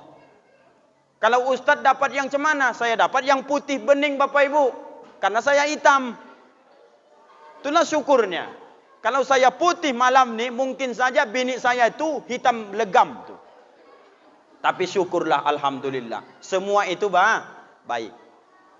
Jadi Bapak Ibu, salah satu yang menjadikan ibu mulia, bagaimana cara ibu menghormati suami. Karena begitu ibu menikah dengan bapak, surga ibu-ibu sudah pindah ke telapak kaki suami, bukan lagi di telapak kaki ibu kandung kalian. Beda dengan kami laki-laki. Kalau kami laki-laki menikah dengan ibu, menikah lagi dengan yang satu lagi, 4 kali kami menikah, tidak akan pernah pindah surga kami ke telapak kaki istri, tapi surga kami tetap di telapak kaki ibu kandung kami. Ibu mau contoh istri durhaka? Istri yang soleha apabila dilihat menyenangkan. Istri durhaka salah satu cirinya istri yang selalu meminta sesuatu di luar batas kemampuan suaminya. Itulah istri durhaka itu. Kita bang di Masjid Al-Huda ni ku pandang-pandang jamaah tu kadang-kadang pulang ke rumah terpikirlah masa lalu tu. Tahun 80 sama-sama kita merantau ke Ujung Batu ni dulu. Sama-sama dari Solo. Buat rumah di Ujung Batu ni, bertetangga sampai malam ni Merantau tahun 80, sekarang 2021. Kalau kita renungkan bang, sama dulu ke Ujung Batu ni, sama-sama kita ni cuman bawa napas saja, pakaian sesalinlah di badan ni. Hari ini bang, tetangga itu tengok, beli kijang Innova mereka mampu. Ruko mereka sudah 2 di Ujung Batu ni, sawit mereka juga sudah ada. Anehnya kenapa kita kayak gini ya bang? Abang jangankan buat rumah, dari dulu sampai sekarang kita ngontrak aja. Habis baterainya, ini sinyal tutup kajian nih, kan begitu. Ini sudah disetting nih, tahannya hanya 1,5 jam, karena waktunya habis. 21.43. Ada tambuhnya lagi. Ada tambuh 1 lagi. 2 jam lagi berarti nih. Cek 1, 2. Tuh. Sampai di mana tadi Pak? Sampai di kebun sawit. Itu yang teringat, kebun sawit. Menggerutulah bini ini sama suaminya. Bekerjalah kau lebih rajin bang. Bekerjalah lebih keras lagi bang. Carilah duit itu dulu bang. Apa kata suaminya? Apa kamu tidak ridho kehidupan kita seperti sekarang ini? Kata bininya, aku tidak ridho bang. Capek sudah hidup susah tuh bang. Carilah entah apa caranya. Penting kita jangan gini hidupnya lagi. Kalau kau buka peluang mendesak suamimu membebani di luar kemampuannya, maka suami itu saking cintanya sama ibu, disinilah banyak-banyak kadang suami itu nekat melakukan kejahatan. Karena desakan seorang istri membebani suami di luar batas kemampuan suami, maka suami nekat kadang-kadang melakukan kejahatan. Kenapa ketahuan ada bapak-bapak memanen sawit di PTP 5, tertangkap tengah malam, berninja. Ditanya, "Bapak, kenapa melakukan ini?" Kata suami itu, "Istriku di rumah pengen kali beli Honda. DP-nya pun tidak terbeli, tidak dapat. Maka aku beranikanlah seperti ini." Mestinya ibu berpikir, istri soleha adalah istri yang paling pandai bersyukur apa yang didapat oleh suaminya. Belajar kalian ibu, belajar. Jangan kalian tuntut-tuntut suami-suami ini, kasihan kita. Kadang-kadang tuntutan ibu banyak, tidak sebanding dengan hormat ibu kepada bapak. Pulang bapak tu kerja, dipanggilnya pun kadang panggil kau. Udah pulang kau? Lama kali kau pulang. Dikau-kaukannya lakinya. Lakinya pun bongak pula. Apa kata lakinya? "Iya dek, baru pulang." Karena memang laki ini takut pula sama biniknya. Kalau gitu udah pulang kau, pergilah cuci piring tu dulu. Cucinya, iyalah dek, cucinya piring. Beginikah keluarga Nabi itu? Rupanya salah satu resepnya kenapa Nabi sebutkan baiti jannati, ketika dia pandang wajah Khadijah, maka hilang semua keluh kesah, hinaan, cacian kafir Quraisy itu Pak. Kenapa Khadijah itu begitu? Karena sifatnya, bukan make up-nya. Paham? Karena sifat Khadijah itu baik, elok, sejuk, maka wajah Khadijah ketika Nabi pandang Pak, hilang masalah itu Pak. Beda bini kita sekarang nih Pak. Di luar tidak ada masalah kita. Tertawa lepas dengan kawan-kawan. Begitu diketok pintu tuh getar kaki kita Pak. Ini masalah lagi nih. Masalah lagi nih. Beda Pak. Beda. Berjumpa dengan bini itu langsung terpikir masalah nih. Masalah nih. Di samping Khadijah itu bagus sifatnya. Khadijah itu juga ibu-ibu baca sejarah. Khadijah itu sangat memperhatikan dirinya dan pakaiannya. Baca sejarah cantiknya Khadijah itu. Kita kasih bapak pilihan dulu. Mana bapak pilih istri bapak itu cantik, tetapi cara memakai buruk, tidak pandai menghias diri Pak. Atau bapak dapat bini yang biasa-biasa saja wajahnya, tapi orangnya pandai berdandan Pak. Mana bapak pilih itu Pak? Ini payah, ini memilih nih Pak Ustadz. Ada bini itu cantik, tapi merawat diri tidak pandai Pak. Bisa kadang 2 minggu sikat gigi pun tak pernah. Itu kan kacau itu Pak. Udah tahu dia rambutnya keribo, sebulan gak disisir. Jadi rupanya tidak begitu istri soleha itu ibu. Istri soleha itu dia sangat bersih karena dia tahu dia akan mohon maaf bersanding dengan suaminya. Maka banyak bapak ibu ini kadang-kadang, kenapa semakin tua kita Pak Ustadz tidak mau lagi tidur sama? Kata ibu itu, kata nenek itu, ngapain aku tidur sama dia Pak Ustadz? Apa alasan ibu? Orang dia sudah bau. Bau apa dia? Bau tanah. Astagfirullahaladzim. Banyak nenek-nenek ini tidak mau lagi tidur sama kakek-kakek itu. Kenapa? Bau rasanya. Khadijah rupanya, tolong ibu amalkan ini. Dia asal tidur dengan Rasulullah. Ketika Rasulullah itu ada di rumah bersama dengan Khadijah dan istri-istri lain. Baca sejarah, mereka sangat memperhatikan penampilannya. Ibu, tolong ibu robah cara berpikir, cara berhias kita. Kebiasaan orang-orang Islam ini perempuan asal ke pesta bersolek sampai 1 jam. Kan begitu tuh. Pakai nanti badak sampai 3 inci. Dibuat lagi warna-warni macam lampu merah simpang ngaso tuh. Habis itu sudah setengah jam mobil tu dipanaskan sama suami, dia dikelakson. Titit. Keluar bini itu mohon maaf belum lagi pakai baju Bang. Diintipnya dari jendela itu apa kata dia? Bang, tolong kau pilihkan kira-kira yang cantik dipakai untuk pesta ini yang warna merah atau yang warna biru nih Bang. Kata lakinya warna biru itulah dek. Begitu bapak menunggu setengah jam, sebenarnya sudah naiknya asam lambung bapak kan. Cuman bapak tahan-tahankan saja. Daripada berantem nanti ya tahanlah dulu begitu. Memang gak tahu model suamiku nih. Kata dia pula lagi. Naiklah gula awak langsung. Kenapa ngomong kayak gitu deh? Masa abang ini yang merah harganya 500.000, yang biru nih cuma 200.000. Masa abang pilih yang biru nih ku pakai? Kan dah tahu model abang nih. Kata laki itu, astagfirullahaladzim. Aku ndak pala lagi ku atur-atur mana baju yang kau pakai mestinya. Kan begitu. Pakailah mana sukamu, kata laki itu. Daripada lama-lama stroke pula aku nanti mikirkan tuh pikirnya kan. Masuk bini ke dalam, ditunggu 10 menit. 10 menit kemudian keluar. Dipakainya baju warna kuning, Pak. Dipilih tadi antara merah dengan biru. Sudah capek kita memilih, diejeknya pula kita. Sekali keluar warna kuning pula dipakainya. Makanya kalian ini kadang-kadang memang membuat emosi supaya cepat kami mati. Memang begitu caranya.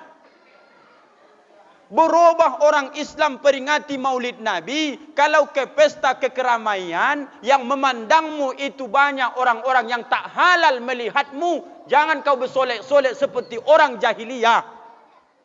Mestinya kau pakai baju yang cantik itu di depan suamimu.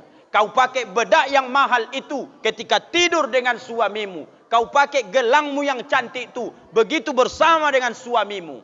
Orang akhir zaman ini berbeda. Kalau di depan laki orang melenggak-lenggok dia. Di depan lakinya itu macam burung pipit terbang ke sana kemari dia. Itu bini neraka jahanam seperti itu Bapak Ibu. Berubah kalian ibu-ibu nih ya. Berubah kalian. Kadang-kadang kita diundang ke pesta itu Pak. Jumpa sama ibu tu jamaah kita. Tidak kenal kita. Ustadz kata dia. Lama kita berpikir. Siapa lah ibu nih pikir itu. Karena kalau jumpa di pengajian Pak. Original wajahnya. Jumpa di pesta Pak. Macam boneka Barbie wajahnya. Licin semua. Aku biasa kenal ibu nih banyak jerawatnya. Kok di pesta nih kok mulus sekali wajahnya. Tentu bertanya-tanya. Berubahlah kalian, berubah kalian. Ibu ya, berubah. Aku Pak Ustadz, cemanalah caranya biar suami itu suka. Padahal suamiku kerjanya pas-pasan, penghasilan. Tidak bisa beli bedak, tidak bisa kadang beli lulur Pak Ustadz supaya wangi badanku. Mumpung lagi pembangunan Masjid Al-Huda, di belakang ini kan banyak pasir halus situ ibu. Itulah gosok-gosokkan dulu nak. Tidak pala marah pengurus masjid itu. Besok Pak Imam nanya, kenapa ibu ambil tiap pagi ku tengok pasir halus kita? Itu kan mau bangun MDA kata Pak Imam. Ini saran dari Ustaz Rangkuti supaya senang laki. Kita beli lulur tidak mampu Pak Imam. Maka kita pakai pasir halus inilah dulu. Menghilangkan daki. Pentingnya ibu wangi di depan suami. Apalagi tidur dengan suami. Ini kadang-kadang tidur dengan kita Pak. Bau sinyong-nyong aja. Cemana enggak cepat kita mati. Khadijah itu tidur dengan Nabi memakai parfum terharum yang paling Nabi sukai. Apa parfum yang paling Nabi sukai Pak Ustadz? Itulah parfum yang sekarang ini banyak dijual. Namanya kasturi. Asal mau tidur dengan Rasul dipakainya. Senang Rasulullah. Kalau kita tidur dengan bini, begitulah Pak. Ditaruhnya kadang-kadang timun di matanya, ya kan Pak? 1, 2. Dipakainya pula ada badak pendingin katanya warna kuning. Taruh sini, taruh sini. Udah rambut nggak disisir, gigi nggak disikat, kamar tuh matikannya pula lampu. Bapak pulang jam 10 malam. Masuk bapak ke kamar itu, bapak buka pintu. Nyalakan lampu, apa yang muncul kira-kira depan bapak itu? Udah lama aku ndak berjumpa kuntilanak dek. Kalau malam ni berjumpa lagi balik dengan kuntilanak katanya. Jadi ibu istri solehah itu bukan hanya berpenampilan, terjaga solat dan selainnya. Ada yang lebih penting, kau bahagiakan hati suamimu. Itu sudah bagian daripada ibadah mencapai ke dalam surga. Bahagiakan mereka ibu. Saya Pak semuda ini 32 tahun. Satu yang saya pesankan sama istri saya mengamalkan hadis Nabi itu. Adinda, aku bilang, iya bang katanya. Kamu dengan saya di rohul ini tidak ada ayah mak kita. Cuman kitalah yang saling berkasih sayang ya, aku bilang. Iya bang katanya. Sesibuk apapun kau dek di rumah ini, asal aku pulang baik dari ceramah, mengajar atau kerjaan yang lain, tolong kau tinggalkan semua kesibukanmu. Asal aku datang, tolong kau salam tanganku. Begitu kupesankan ibu. Alhamdulillah sampai sekarang ibu, jarang beliau lupa. Kalau lupa dia kadang aku ambil tangannya. Setelah aku ambil tangannya, langsung tersipu malu dia. Maaf bang, maaf bang, maaf bang. Ketika kadang sudah ku ambil tangannya, hampir ku cium tangannya, ditariknya, diciumnya tanganku balik. Apa kata dia? Jangan abang pikir setiap abang pulang nanti dari luar, baik ceramah, ku salam tangan abang, aku meminta amplop bang. Tidak ada niatku begitu, kata dia. Tapi yang ku inginkan mendapatkan keberkahan. Tangan itulah yang mencari nafkah untuk anak-anak kita ni. Aku ingin mendapatkan keberkahan itu. Begitu jawaban istri solehah itu ibu. Aku pak, itu yang kupesankan sama istriku di rumah. Tolong kau hargai aku supaya bisa ku hargai engkau, ku bilang. Sering pak kita bapak-bapak ni, kita yang mati-matian banting tulang peras keringat pak. Begitu kita ambil duit dari toke itu, begitu kita ambil upah kita dari bos bangunan itu pak, sering kita tidak hitung lagi masukkan ke kantong. Begitu sampai kami di rumah, apakah kami minta lagi supaya dihitung balik? Demi Allah kalau saya pribadi pak tidak. Sering duit itu tidak tahu saya jumlahnya dan bahkan tidak saya nampak wujudnya. Mulai dari kantong saya kasih istri saya. Sampai duit itu kadang demi Allah habis, tidak pernah saya tanya-tanya. Kemana kau belikan? Apa yang kau beli? Kemana kau buat duit tadi? Tidak saya tanya-tanya no pak. Saya tak yakin 100% dengan istri saya. Begitu kita suami ni pak. Ini kadang-kadang suami ni pun beli bawang pun biniknya diikutinya dari belakang. Itu udah parah tuh pak. Mau kemana dek? Beli bawang, diikutinya. Itu laki ni pun jangan perhitungan kali pak. Royal kalian sama istri kalian tuh. Ya ibu, berjanji kita ya. Momentum peringatan maulid, salah satu hikmahnya di dalam rumah tangga kita. Kenapa ini bisa terjadi sukses dakwah? Karena dukungan oleh istri. Pulanglah kita, anak-anak ni ribut kali ini. Dari tadi ngobrol aja mereka ni. Ustaz dah habis suara, mereka juga habis pula suara mereka situ. Anak-anak. Banyak yang mau diceritakan mereka ni belum habis-habis juga ni. Bapak Ibu, inilah amalkannya. Idza ra'aitaha sarratka. Kalau kau pandang binikmu, maka menyenangkan hatimu. Solehahlah binikmu itu. Dari mana ditengok bisa menyenangkan hati? Yang pertama sifatnya baik, hormat dia sama bapak, lebih kuat suara ibu ketimbang bapak, ibu sudah durhaka, maka pelankan suaramu. Dari mana nampak? Nampak dari penampilannya, rapi dia di depan bapak, sejuk mata kita melihatnya. Jangan sampai bapak terfikir, kenapa ada istilah lebih hijau rumput tetangga dibanding rumput sendiri. Itu dikarenakan bini tidak pandai mengurus diri. Maka lebih cantik bapak tengok bini orang daripada bini bapak. Muncul fitnah, muncul perzinahan, na'udzubillah. Maka kalau muncul hal itu dimulai dari istri yang tidak bisa merawat diri. Makanya bapak-bapak selingkuh. Enggak ada bapak-bapak selingkuh lagi Pak Ustadz. Yang banyak sekarang pelakor, perebut laki orang. Itu pula anehnya akhir zaman nih, na'udzubillah. Idza ra'aitaha sarratka, apabila kau pandang kau senang, kau suka, sejuk matamu. Wa idza amartaha fata'atka, apabila kau suruh dia taat. Ini penting juga ibu nih. Ini kadang-kadang laki itu nyuruh 1, 3 jawabnya. Dek, bisa nanti kau angkat dulu ember tu ke belakang. Kata bini tu jawabnya, suruhan tu kan cuma 1, angkat ember ke belakang. Jawab bini itu, aku bang dari pagi sudah capek ngurus anak, masak nasi, ini ngurus kau lagi. Itu kalau bapak dapat bini kayak gitu, itu perlu dipertimbangkan tuh pak. Pertimbangkan cemana Pak Ustadz? Kalau mulutnya suka melawan pak, jangan tampar, nanti bapak kena hukum.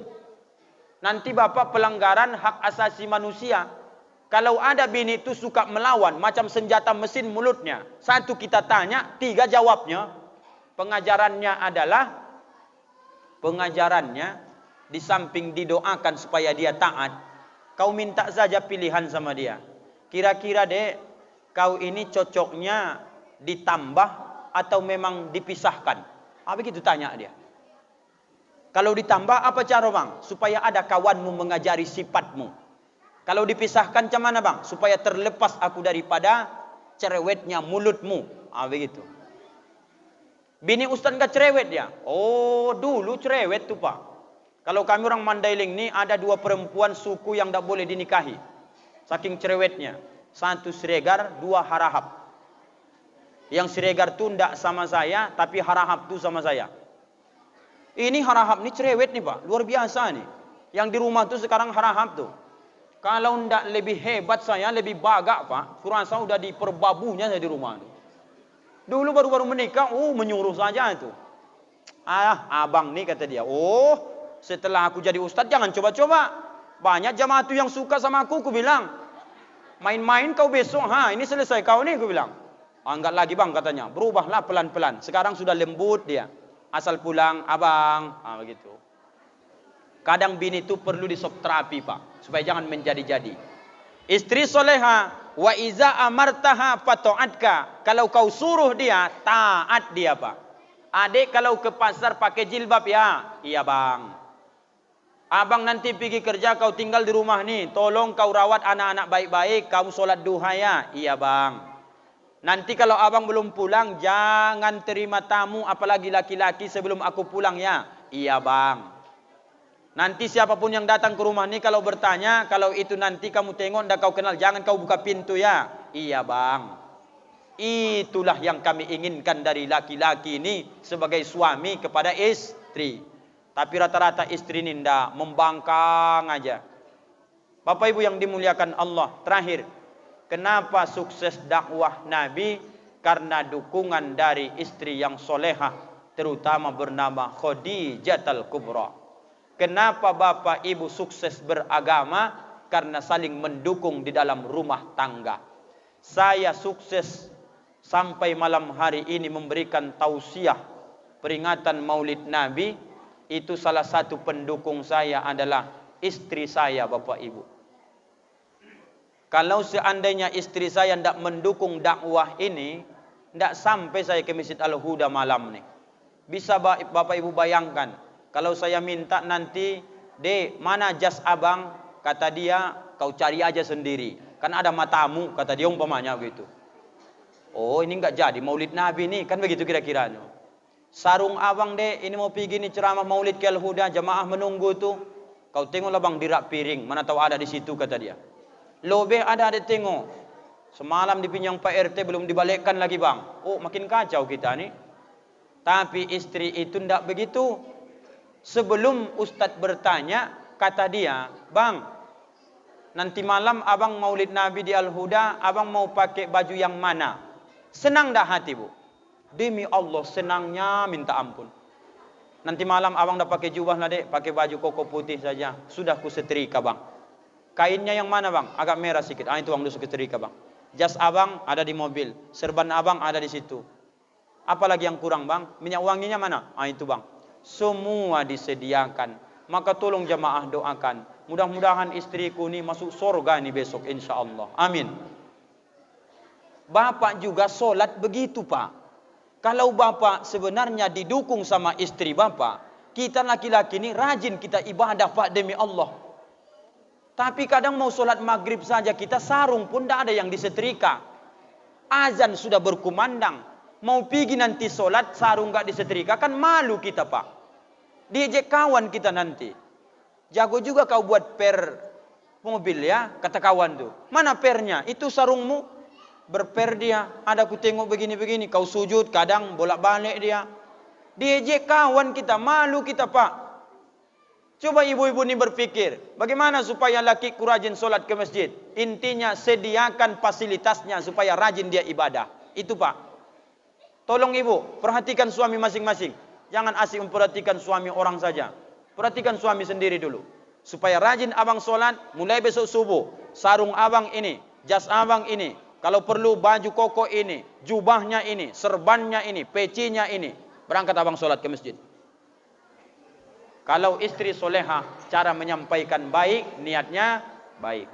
Istri yang tak soleha, tujuan baik, menyampaikan tak baik. Ada juga bini itu menyampaikan tujuannya baik, cara nyampaikannya nggak baik. Masjid bang, masjid. Udah bertabur uban abang, udah bau tanah, terlagi abang mati. Besok abang mati, nggak ada orang nyolatkan abang ke al-huda besok. Pergi abang ke masjid. Tujuan ibu baik, cara nyampaikannya nggak baik. Maka sesuaikan. Ingatkan dia baik. Abang, kita ini sudah tua. Apa yang ditunggu di dunia ini lagi? Solatlah abang ke masjid. Solatlah abang. Bapak Ibu yang dimuliakan Allah, ini sajalah kaji kita, sudah jam 10. Sesuai dengan perjanjian tadi sebenarnya kurang 45 menit. Dari penyampaian ini menjadi 1,5 jam. Tentu sekian lama Ustadz berceramah, banyaklah kehilapan, kesalahan, kekurangan sesuai dengan keterbatasan ilmu. Mohon pengakuan dari Bapak Ibu, seandainya dalam ceramah ini ada salah khilaf, sudikah Bapak Ibu memaafkan dan mengizinkannya? Maaf dan izin, alhamdulillah. Mohon ampun kepada Allah Subhanahu wa taala, dan sekali lagi mohon maaf izin kepada Bapak Ibu jamaah sekalian. Kita tutup pertemuan ini. Yang pertama, kita betulkan cara duduk kita baca istighfar, kemudian kita kirimkan Fatihah, dan kita aminkan doa-doa terbaik kita malam ini. Dan setelah itu habislah acara kita memperingati Maulid Nabi Muhammad sallallahu alaihi wasallam. Astaghfirullah Rabbal baraya, astaghfirullah minal khotoya, astaghfirullah Rabbal baraya, astaghfirullah minal khotoya, astaghfirullah Rabbal baraya, astaghfirullah minal khotoya. Ala hazihin niyyah wa likulli niyyatin salihah ila hadratin nabiyil mustafa Muhammadin sallallahu alaihi wasallam. Al-Fatihah. A'udzu billahi minasyaitonir rajim. Bismillahirrahmanirrahim. Alhamdulillahi rabbil alamin. Arrahmanir rahim. Maliki yaumiddin. Iyyaka na'budu wa iyyaka nasta'in. اهدنا الصراط المستقيم صراط الذين أنعمت عليهم غير المغضوب عليهم ولا الضالين آمين. أعوذ بالله من الشيطان الرجيم. بسم الله الرحمن الرحيم. الحمد لله رب العالمين، والصلاة والسلام على أشرف الأنبياء والمرسلين وعلى آله وأصحابه أجمعين. اللهم اجعل جمعنا هذا جمعا مرحوما، وتفرقنا من بعده تفرقا معصوما. اللهم صل وسلم على سيدنا محمد طب القلوب ودوائها، وعافية الأبدان وشفائها، ونور الأبصار وديائها، وعلى آله وصحبه وسلم. اللهم يا غني يا حميد، يا مبدئ يا معيد، يا رحيم يا ودود، أغننا بحلالك عن حرامك، وبطاعتك عن معصيتك، وبفضلك عمن سواك يا أرحم الراحمين. اللهم اغفر لنا ذنوبنا يا الله، ولوالدينا يا رحمن، ولوالدينا يا رحيم، وارحمهما وأكرمهما كما ربيانا صغيرا، ولجميع المسلمين والمسلمات والمؤمنين والمؤمنات أينما كانوا برحمتك يا أرحم الراحمين. اللهم ربنا أنزل الرحمة والنعمة والصحة والسلامة خصوصا علينا يا الله ولأهلنا ولأهل هذه الجماعة.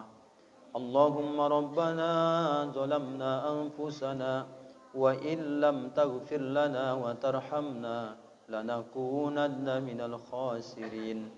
اللهم ربنا آتنا في الدنيا حسنة وفي الآخرة حسنة وقنا عذاب النار. وصلى الله على سيدنا محمد وعلى آله وصحبه وسلم. بفضلك سبحان ربك رب العزة عما يصفون وسلام على المرسلين والحمد لله رب العالمين. اللهم صل على سيدنا محمد. اللهم صل وسلم عليه. اللهم صل على سيدنا ومولانا محمد. اللهم صل وسلم عليه. اللهم صل على سيدنا ونبينا وحبيبنا وشفيعنا وزخرنا ومولانا محمد. اللهم صل وسلم وبارك عليه. تقبل الله منكم منا ومنكم تقبل يا كريم. سبحانك اللهم وبحمدك أشهد أن لا إله إلا أنت أستغفرك وأتوب إليك. السلام عليكم ورحمة الله